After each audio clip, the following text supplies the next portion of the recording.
Allah, saya harapkan kepada anak-anak muda, mumpung artinya masih muda, tenaga masih full, energi masih ini.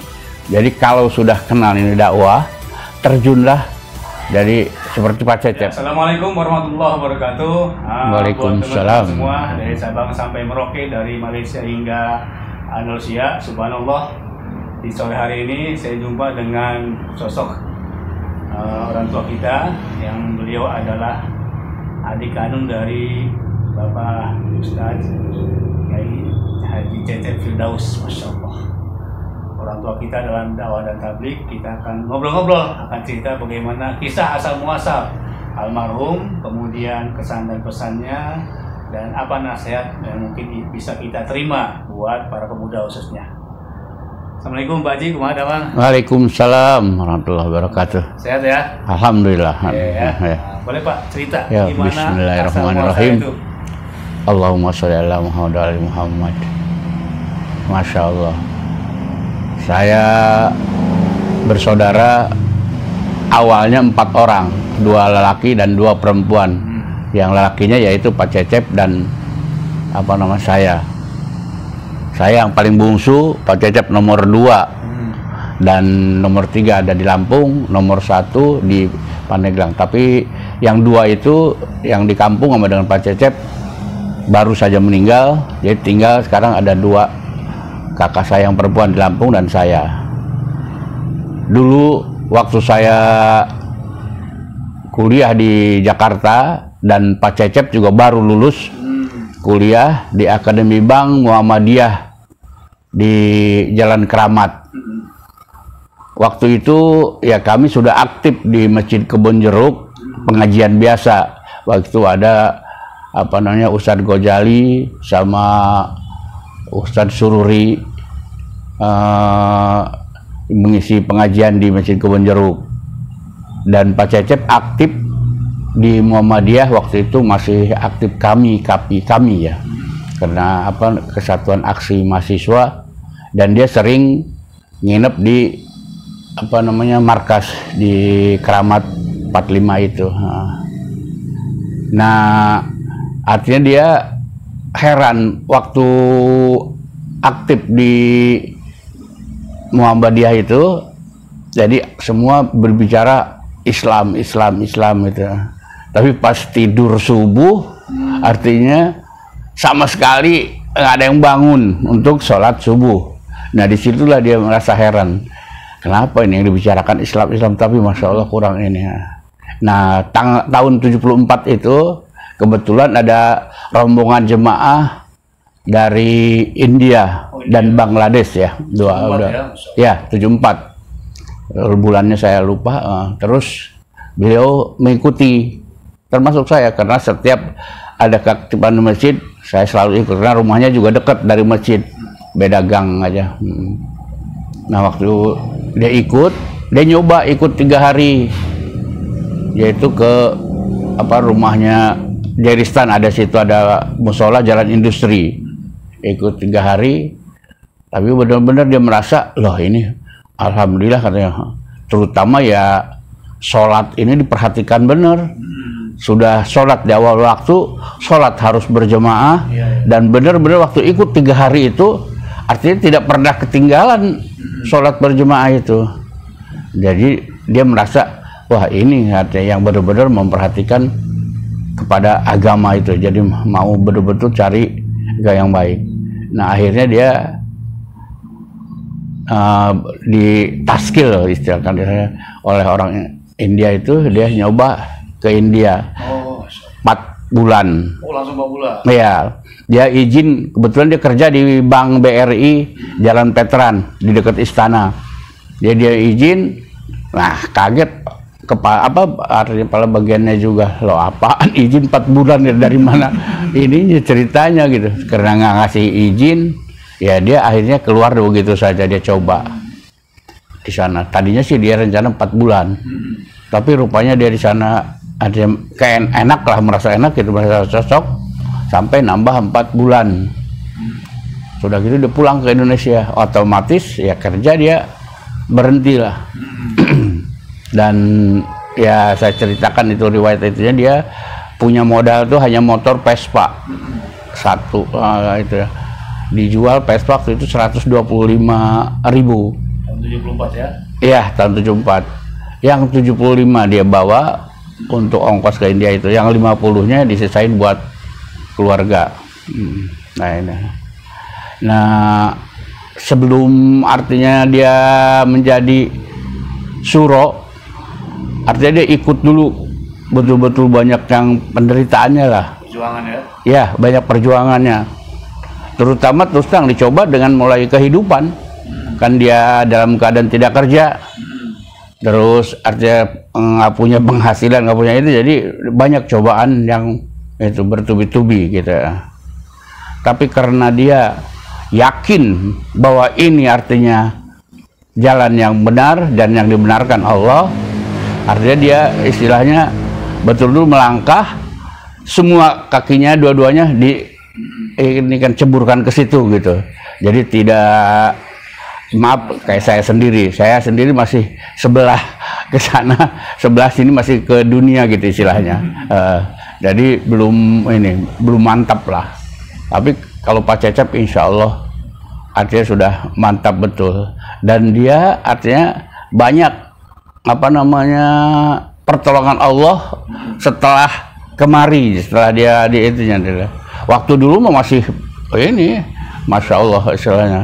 Dari segi ekonomi, kalau sekarang alhamdulillah dia kayak seperti dia apa yang mau tuh langsung kekabulkan dia.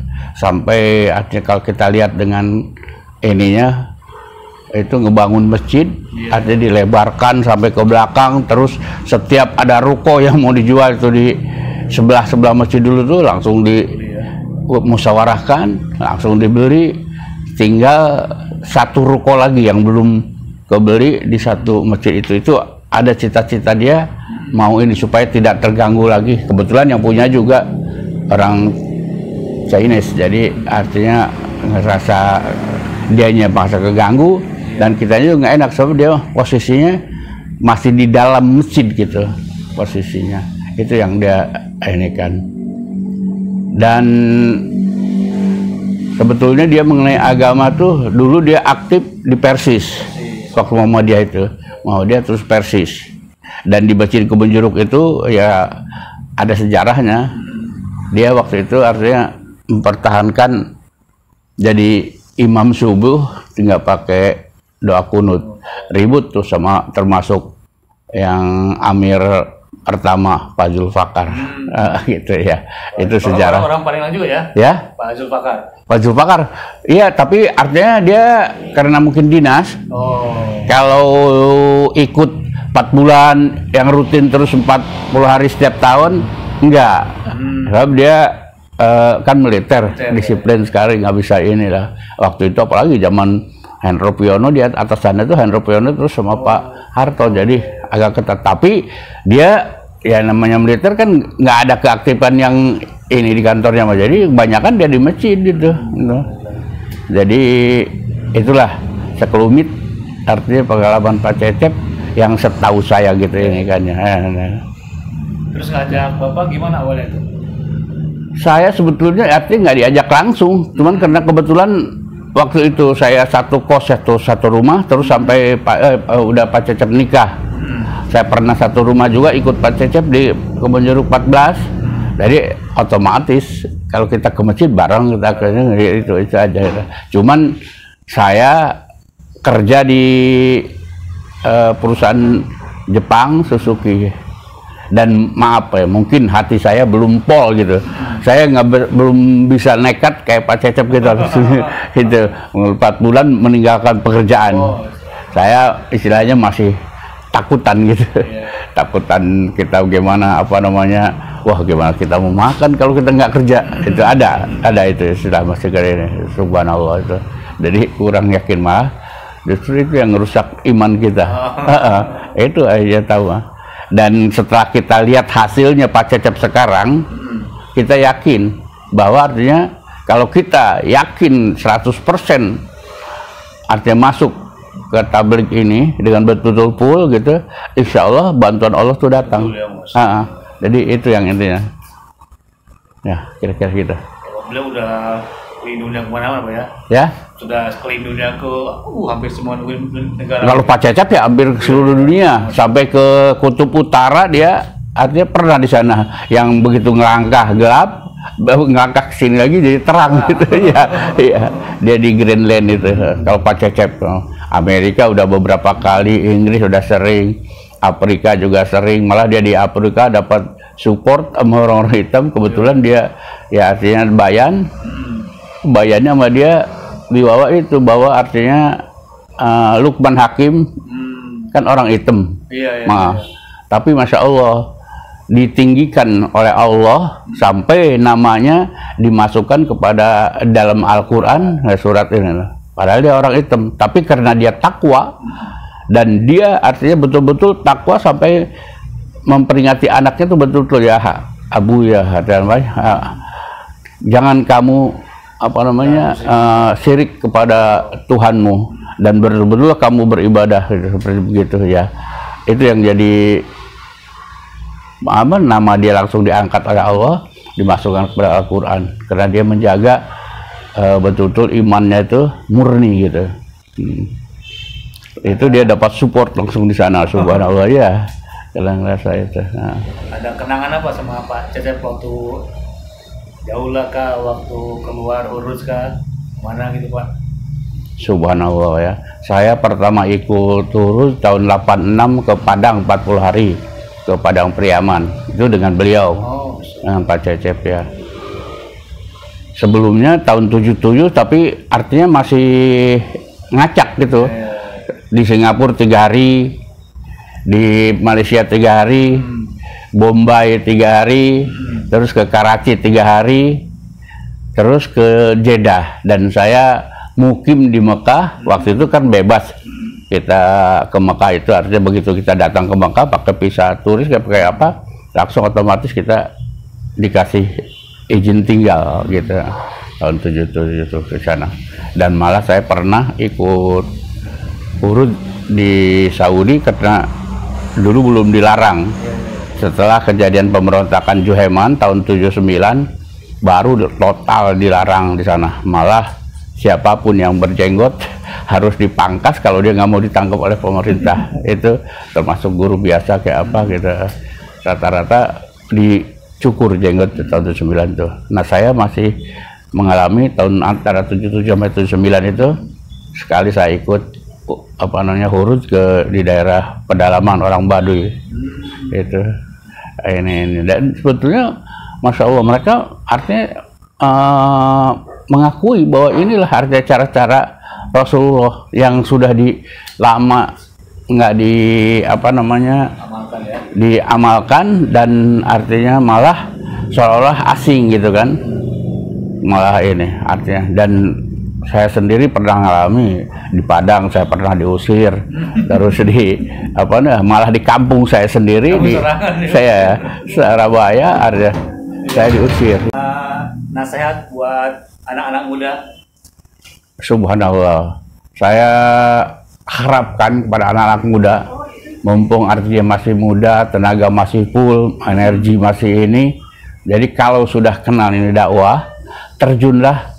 Jadi seperti Pak Cecep, betul-betul terjun 100%. Dan terus terang, bukan tidak ada ujian, tidak ada cobaan, berat malah cobaan ini. Terutama ya dari segi ekonomi, dari segi area pekerjaan, karena nggak semua kantor ataupun perusahaan menerima dengan keadaan pakaian begini kan. Itu nggak ini yang jadi beratnya. Tapi insya Allah kalau kita lihat coba kayak seperti artis Denny Sulaiman, dari Sulaiman itu subhanallah, itu Masya Allah kalau dia yakin akhirnya dia ketemu gitu ininya.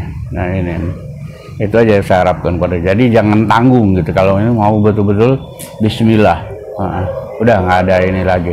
Dan kita lihat di tablik ini nggak ada istilahnya berpolitik, nggak ada istilahnya menjelek-jelekan golongan-golongan. Malah artinya kita untuk memperbaiki diri dulu ya, perbaiki dulu. Dan sampai anjuran dari masai-masai pun artinya kalau ada apa-apa perbaikilah dulu, amal ma'ruf dulu, artinya kerjakan yang kebaikan-kebaikan untuk diri kita, dan itu insya Allah seperti artinya kegelapan hilang kalau kita membawa penerangan, bawa cahaya gitu, seperti itu. Jadi nggak perlu langsung kita terjun menghilangkan kegelapannya itu, dengan otomatis kita membawa cahaya, otomatis itu kegelapan itu hilang. Jadi itu yang kita ini kan, dan nggak kerja berat, tapi otomatis kegelapan itu. Jadi nggak perlu kita bokor-bokor, artinya amal ma'ruf nahi munkar, udah amal ma'ruf aja kita yang ini kan dulu. Sebab kalau nahi munkar itu kalau dikerjakan oleh pribadi-pribadi ataupun perangan akan jadi fitnah. Yang dari saya. Baik teman-teman semua, terima kasih Bapak atas nasihatnya. Mudah-mudahan kita nyalakan kebenaran, kita sampaikan yang hak, nyalakan kulitannya, insya Allah gelap akan hilang. Terima kasih buat teman-teman semua. Mohon maaf kalau ada kekurangan. Kemudian, Assalamualaikum warahmatullahi wabarakatuh. Waalaikumsalam warahmatullahi wabarakatuh.